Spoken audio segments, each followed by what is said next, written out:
Nasakote ang isang high official ng BFP sa isinagawang entrapment operation ng CIDG. Ang opisyal sangkot umano sa slot for sale scheme na nambibiktima ng mga bagong recruit. Si Bea Piniza sa detalye live. Bea?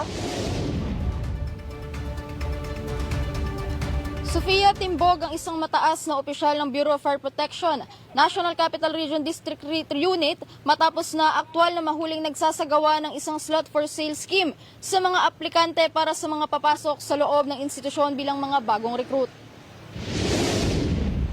Ayon sa Criminal Investigation and Detection Group, naganap ang entrapment operations sa isang parking lot ng isang establishmento sa Barangay Maimpis, San Fernando sa Pampanga. Modus umano ng opisyal na mag-random messaging sa mga aplikante na kasama sa listahan ng mga recruits gamit ang isang dummy account. Bukod dito, 4 na iba pang mga transaksyon ang matagumpay na naipasok ng opisyal sa BFP na siya namang sumasailalim na sa malalimang investigasyon.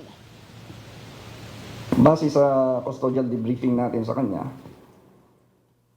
since last year pa siya nagsimula. And according to her, pang-5 na itong entrapment operation natin na to. So may naging successful pa na 4 na operation siya.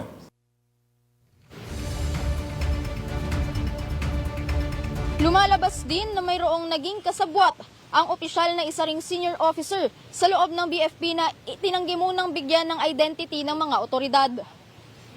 I'm not at liberty to disclose right now kung sino kasi may ongoing case build-up natin sa kanya. So kasama yun sa kakasuhan natin.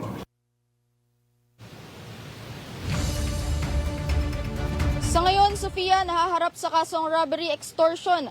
Ang opisyal na siyang sinibak na rin sa kanyang pwesto bilang Senior Fire Officer No. 1 habang patuloy naman ang investigasyon ng mga otoridad sa nasabing kasabwat nito. Una na rito, nagpaalala na ang Department of the Interior and Local Government hinggil sa korupsyon sa loob ng institusyon kung saan ilang mga opisyal, kabilang na rin dito ang dating hepe ng BFP na si Jesus Fernandez ang mga nakasuhan. Patuloy naman ang ginagawang investigasyon sa insidente at maging ang inventory sa mga nakalap na ebidensya. Para sa totoong balita para sa Bagong Pilipinas, Bea Piniza ng IBC News para sa 13 sa tanghali ng Congress TV.